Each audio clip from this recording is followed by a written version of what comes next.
Bonjour à tous et bienvenue dans ce premier épisode des tutos de Chasseresse. Chasseresse, c'est qui? Bien, c'est moi, ou plutôt c'est mon nom de joueuse, que ce soit dans les jeux vidéo ou dans mon association de jeux de plateau. Euh, Comme vous pouvez le voir, donc je suis passionnée par les jeux, pas seulement les jeux digitaux, mais aussi les jeux de plateau et les jeux de société en général.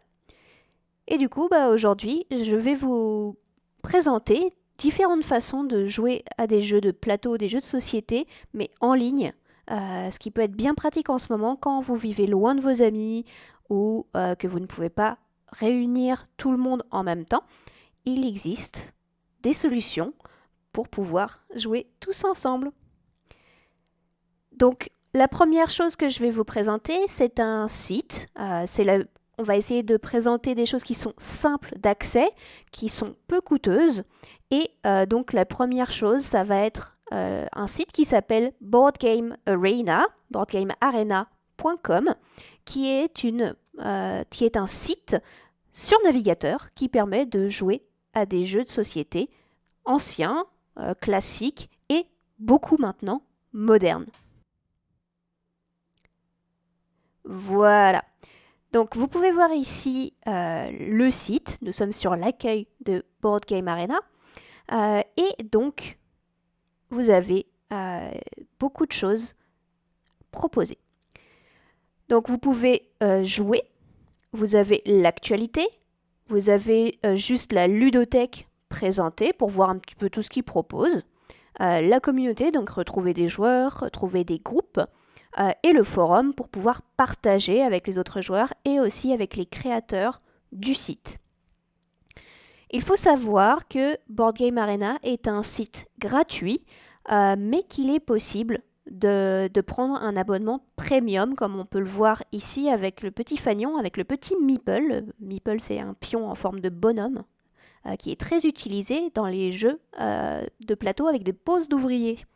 Voilà, on appelle ça des meeples.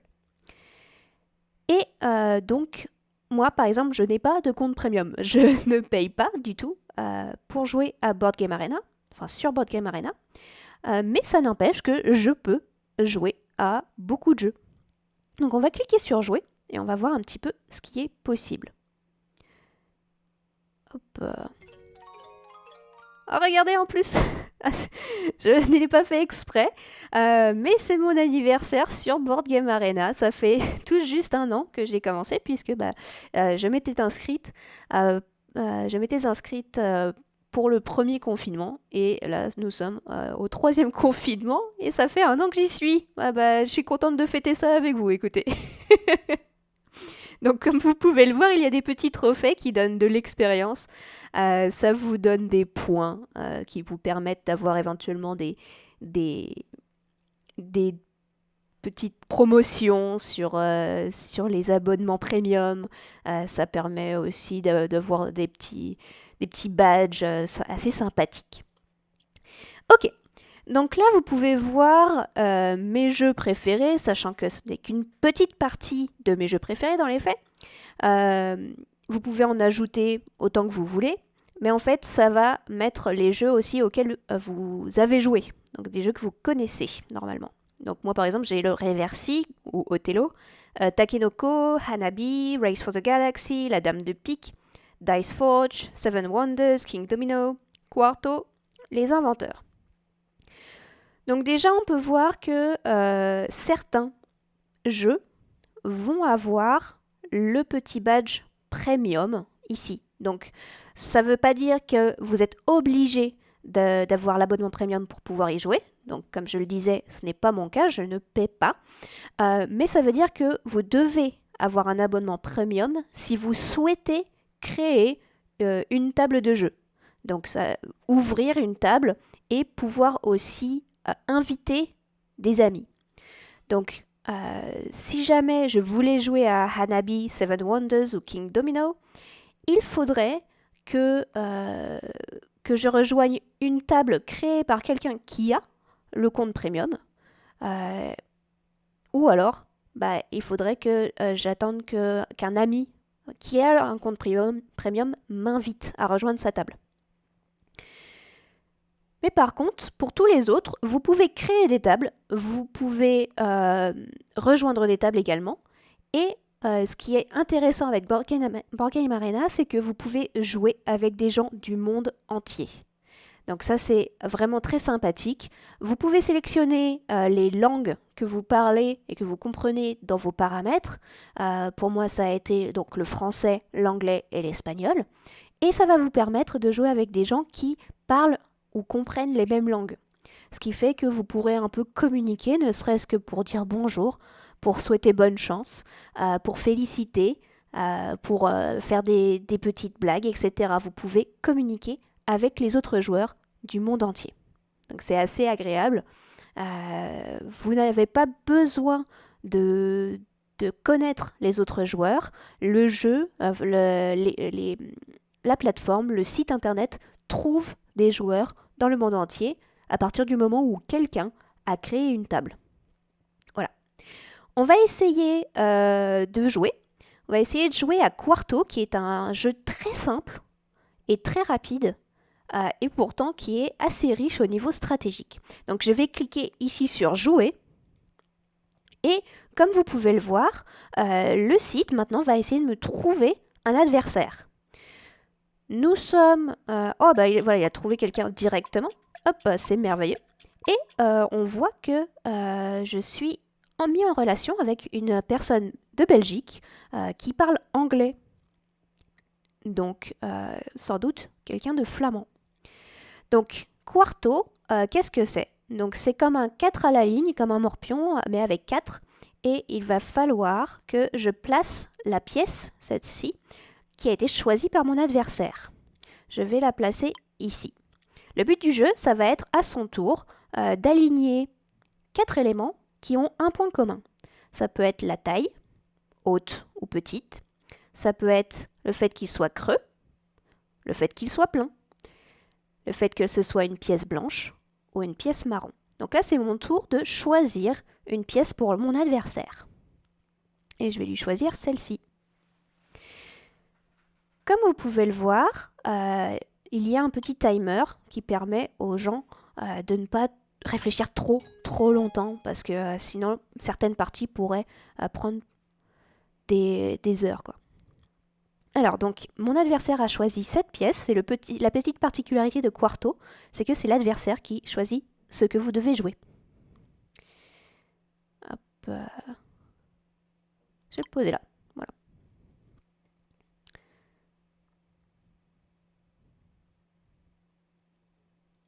Hop. Et donc, effectivement, mon adversaire est débutant, en tout cas sur Board Game Arena, et du coup, son temps de réflexion est doublé. Ce qui est d'ailleurs mon cas aussi, je n'ai pas testé Quarto encore sur Board Game Arena. Donc là, si je la mets ici entre les deux pièces, bah, il faudra absolument pas que je choisisse une pièce carrée, sinon je perds. Donc là, ce que je peux faire, c'est essayer de la mettre là. Voilà. Débrouillez-vous.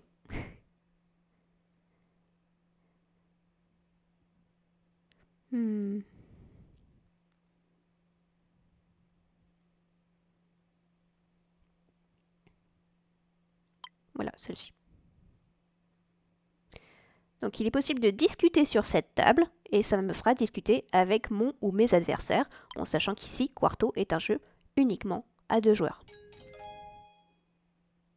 Donc c'est un jeu de réflexion, hein, donc j'essaye de réfléchir un minimum. Ça va être difficile, mais on va essayer.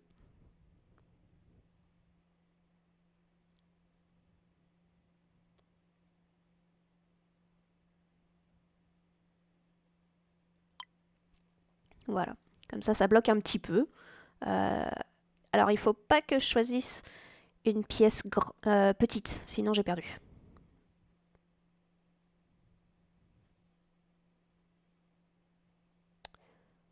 On va choisir celle-ci. Donc, à noter, ne pas choisir de pièces petites. À partir du moment où je choisis une pièce petite, j'ai perdu.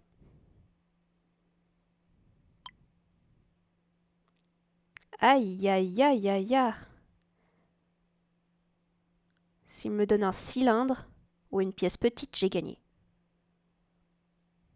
Parce que, vous voyez, on a déjà 3 cylindres alignés. S'il choisit une pièce blanche, j'ai aussi gagné.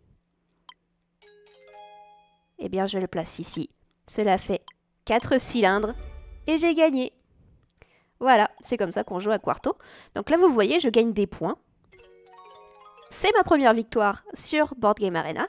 Je suis bien contente, j'ai gagné donc des petits points d'XP, j'ai gagné un petit badge. Et voilà, je vais lui remercier mon adversaire.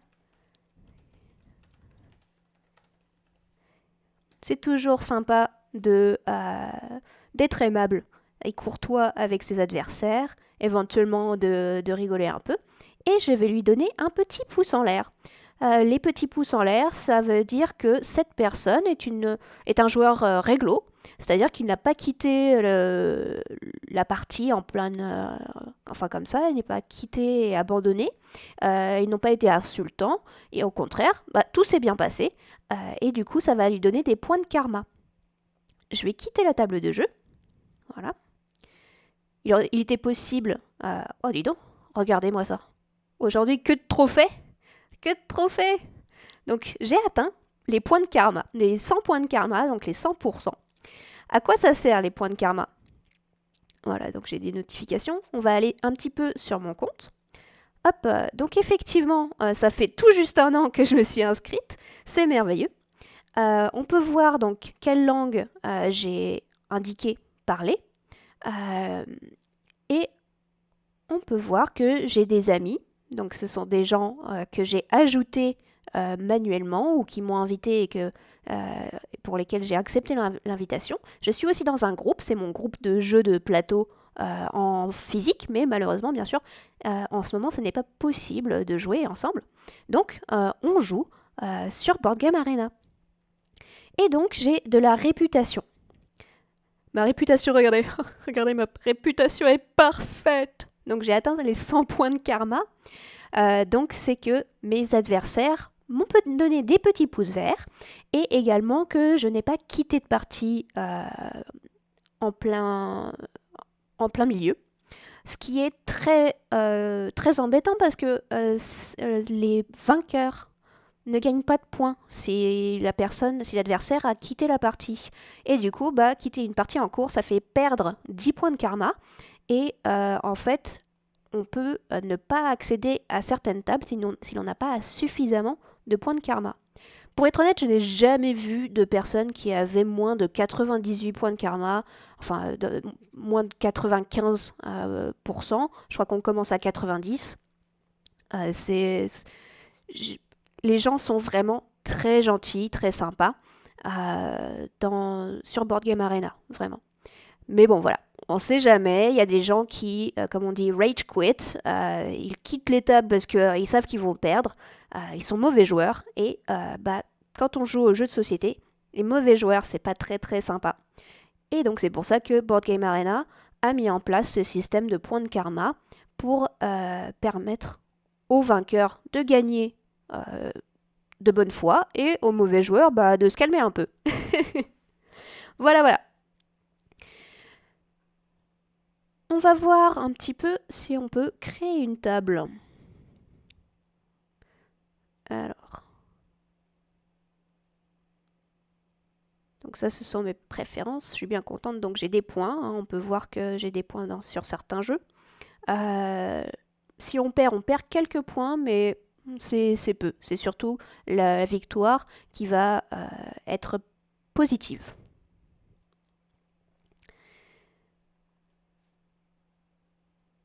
Voilà, voilà. Donc, à savoir, vous pouvez choisir simple partie, donc c'est ce que j'avais choisi, mais on peut jouer aussi de manière un petit peu plus costaud, en arène, en défiant des gens, voilà, pour avoir des points d'arène, ou même participer, voire créer des tournois sur des jeux. Ici, nous jouions en temps réel, mais il est possible de jouer en tour par tour, ce qui fait que on peut jouer quand on veut. Dans ces cas-là, on peut recevoir une notification ou un email en disant c'est votre tour de jouer. Ce qui fait que certaines parties peuvent durer des heures, voire des jours. Ce qui peut être très pratique si vous voulez jouer à un jeu qui demande beaucoup de réflexion, mais bah, vous travaillez, vous n'avez pas le temps de vous poser pendant même 20 minutes, voire pour certains gros jeux pendant 1 heure, 2 heures. Bah ouais, on n'a pas forcément le temps, donc on peut jouer en tour par tour pour pouvoir jouer son coup quand on est disponible. Et dans ces cas-là, il n'y a pas de petit timer comme on a pu le voir tout à l'heure. Moi, je préfère le temps réel, mais le tour par tour est très pratique, notamment pour les gros tournois qui peuvent durer parfois plusieurs jours. Et du coup, bah, les gens ne sont pas obligés, les candidats ne sont pas obligés d'être présents au moment vraiment du tournoi lui-même. C'est juste que les dates de début et de fin du tournoi sont limitées, mais les joueurs peuvent jouer leur coup quand ils sont disponibles dans ces créneaux, dans ces dates-là. Et donc, automatique, là, ce sont des joueurs du monde entier, comme je le disais. Manuel, donc ça, c'est quand on choisit les tables de jeu, quand on crée les tables de jeu. Et amis, donc c'est vraiment quand vous voulez jouer juste en privé avec vos amis, avec votre famille, et que vous voulez absolument contrôler qui est à votre table. Hop, donc en manuel, donc effectivement, j'ai pas mal de jeux, préférés. On voit que King Domino est disponible et on voit le nombre de tables disponibles. Il y a 3 tables disponibles pour Dice Force par exemple. Là, elles sont en train de quitter, on les voit en temps réel. Je vais essayer d'aller sur King Domino. Ah, quelqu'un m'a pris la place. Et donc, comme je n'ai pas de compte premium, je ne peux pas créer de nouvelles tables. Et je n'ai pas eu la priorité sur la table de King Domino. Bon, j'ai pas vraiment le temps ici. Peut-être un petit Hanabi. On va essayer. On va rejoindre ici. Voilà. Donc là, en plus, on est 4 cette fois-ci. J'accepte. Et donc, on attend tous les joueurs. Donc, on voit qu'on a une personne belge qui parle français, une personne mexicaine qui parle espagnol, donc moi-même, et une autre personne qui parle anglais et qui vient du Royaume-Uni. Donc ici, on a Hanabi. Hanabi, c'est un jeu coopératif qui a cette particularité qu'on ne peut pas parler. Il va falloir qu'on fasse des séries de couleurs de feux d'artifice de 1 jusqu'à 5, mais on ne peut pas se parler.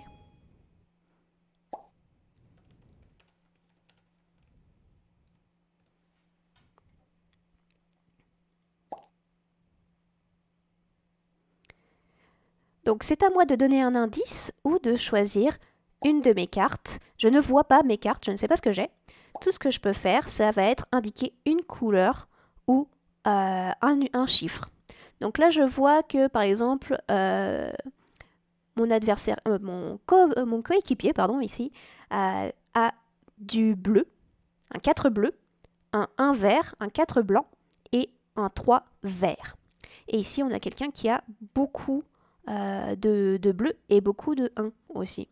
Donc on va commencer. Donc on peut dire si c'est blanc ou si c'est un 1. Je vais lui indiquer que c'est un 1. Voilà. Donc on utilise des indices, on a une réserve d'indices. Et il y aura un moment où on ne pourra plus donner d'indices. Donc voilà, le principe, ça va être de mettre 1, 2, 3, 4, 5 rouge, 1, 2, 3, 4, 5 jaune, vert, bleu et blanc. Mais en indiquant à chaque fois soit une couleur. Donc là, on vient de me dire qu'ici j'avais du vert. Je ne sais pas quel est le chiffre. Excellent. Voilà, donc la personne a compris que c'était un 1 blanc. Donc moi j'ai du vert, mais je ne sais pas quel type de vert.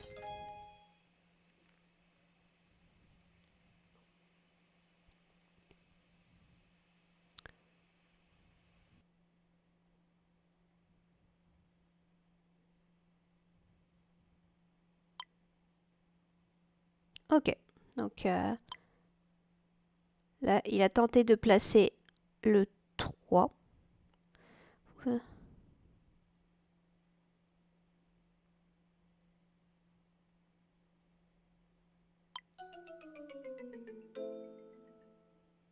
Ok.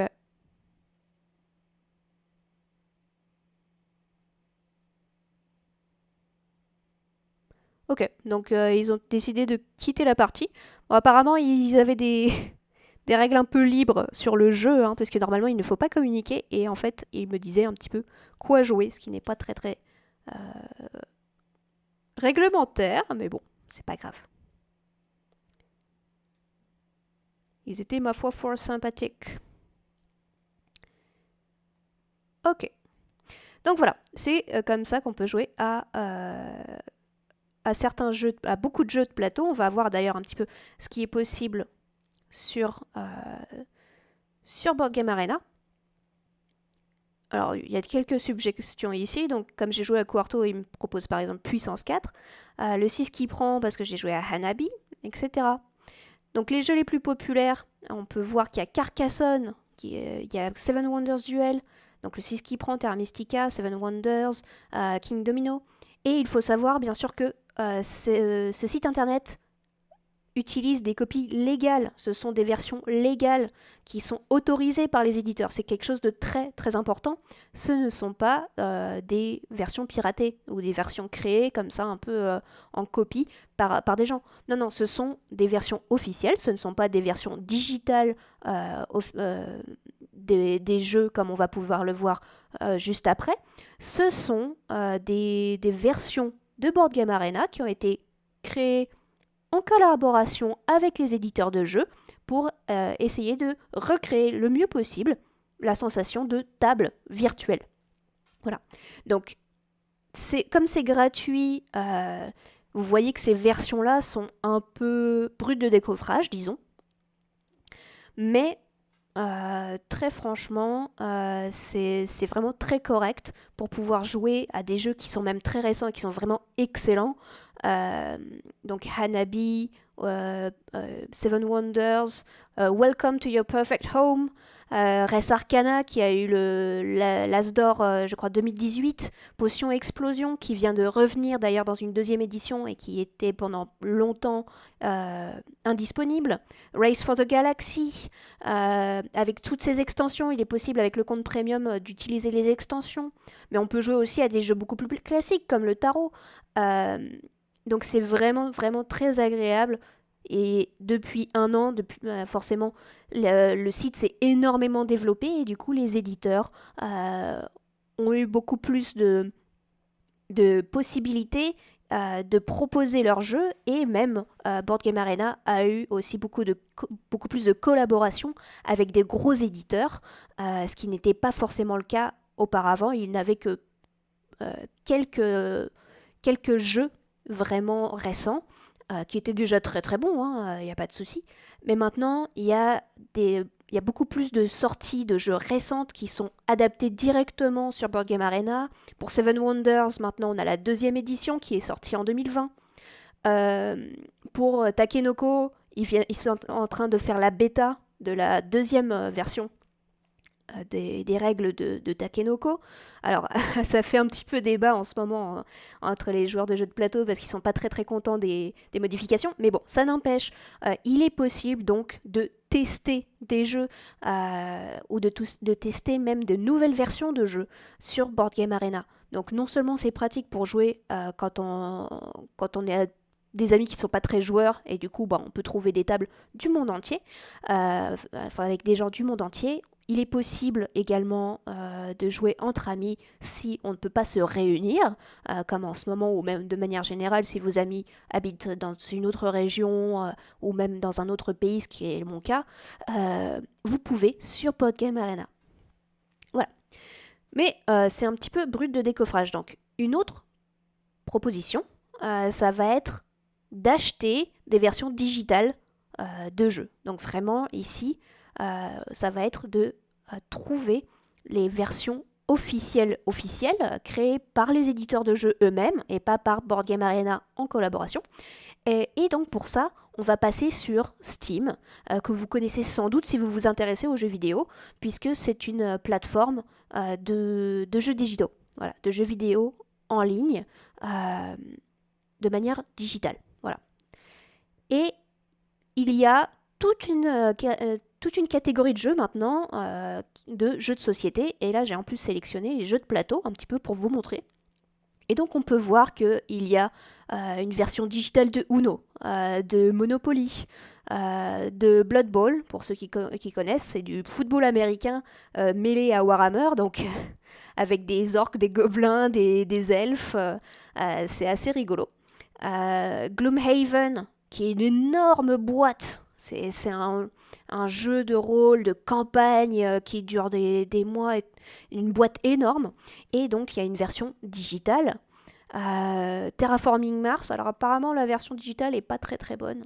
Toutes les versions digitales ne se valent pas, mais généralement c'est quand même assez bon. Cluedo, tout simplement, ou l'excellent Size, très très bon jeu. Et apparemment celle-ci, la version digitale est vraiment bien. Donc dans ces cas-là, faites attention aux recommandations ou pas. Là, Monopoly Plus, bah, pas vraiment de bonnes recommandations. Là, c'est assez moyen apparemment, mais les autres sont pour les autres, ils sont plutôt contents. Donc Wingspan, très très beau jeu de stratégie avec des oiseaux. Très très beau jeu. Du Risk, ou même du Colon de Catane, et autres jeux de l'univers Catane. Donc voilà, c'est Root qui va avoir en Kickstarter une extension, ou bien Mysterium. Donc là, ici, vous voyez, ce sont des versions beaucoup plus interactives, beaucoup plus attrayantes. On peut le voir sur les images. Ce sont des versions peut-être plus professionnelles, mais surtout qui ont été vraiment créées par les éditeurs, qui est bien souvent Asmodee Digital, qui est la filiale d'Asmodee, le numéro 1 mondial maintenant du jeu de société, alors que ça a commencé par 2 personnes à Viroflay, dans l'ouest parisien. Et maintenant, ils sont numéro 1 mondial du jeu de société, parce qu'ils achètent tous les petits éditeurs les uns après les autres. Et donc, c'est Asmodee Digital qui est souvent en charge de l'adaptation de jeux modernes, donc Size, Wingspan, Wingspan, je suis pas certaine, Catan, etc. Et bien sûr Hasbro Digital pour tout ce qui est Monopoly, Uno, les jeux plus familiaux et plus classiques. Donc c'est une autre possibilité, sachant qu'il y a un jeu qui est un peu spécial, qui s'appelle Tabletop Simulator, donc littéralement le simulateur de jeu sur table. Et ce jeu n'est pas un jeu. En fait, c'est un logiciel qui permet de simuler des jeux. Donc, on le voit sur la vidéo. Ça permet de télécharger des mods, ce qu'on appelle, pour pouvoir jouer à plein de jeux, mais des centaines de jeux. Donc, ici, c'est la communauté qui va créer les mods que vous pouvez télécharger, voilà, sur le Steam Workshop par la suite. Donc, vous achetez Tabletop Simulator, qui est souvent en promotion, hein. Là, il ne l'est pas, il est à 20 €, mais il est bien souvent en promotion. Et après, vous pouvez télécharger gratuitement des mods. Alors attention, par contre, les mods ne sont pas... Il y a plein de bananes partout. Les mods ne sont pas officiels. Ce sont des copies créées par des fans. Voilà. Donc, il y a aussi des jeux originaux qui sont créés sur Tabletop Simulator. On peut jouer aux jeux de rôle aussi là-dessus. Il y a plein de possibilités. C'est un peu le jeu de la folie. Et on peut aussi, voilà, flip the table, retourner la table. Bien sûr, il y a un bouton pour défaire, pour le remettre à sa place. Mais voilà, c'est assez amusant. Donc, si on n'est pas content, on peut renverser la table. C'est assez ludique.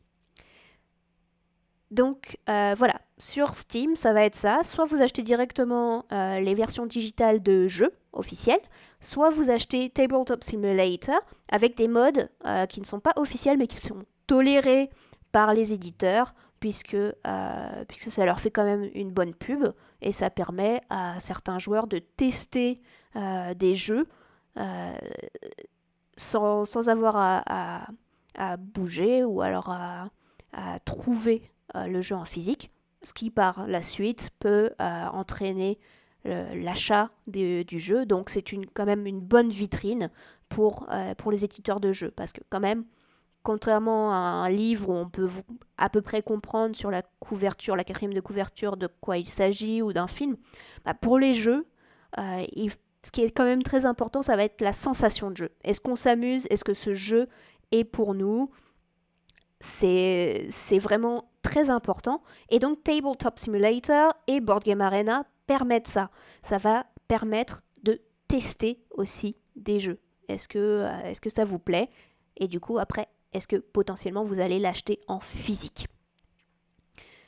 Ou bien alors, vous pouvez l'emprunter dans vos ludothèques, s'ils l'ont. Comme ça, c'est pas cher et ça peut aussi faire bénéficier le plus de monde. Voilà, voilà.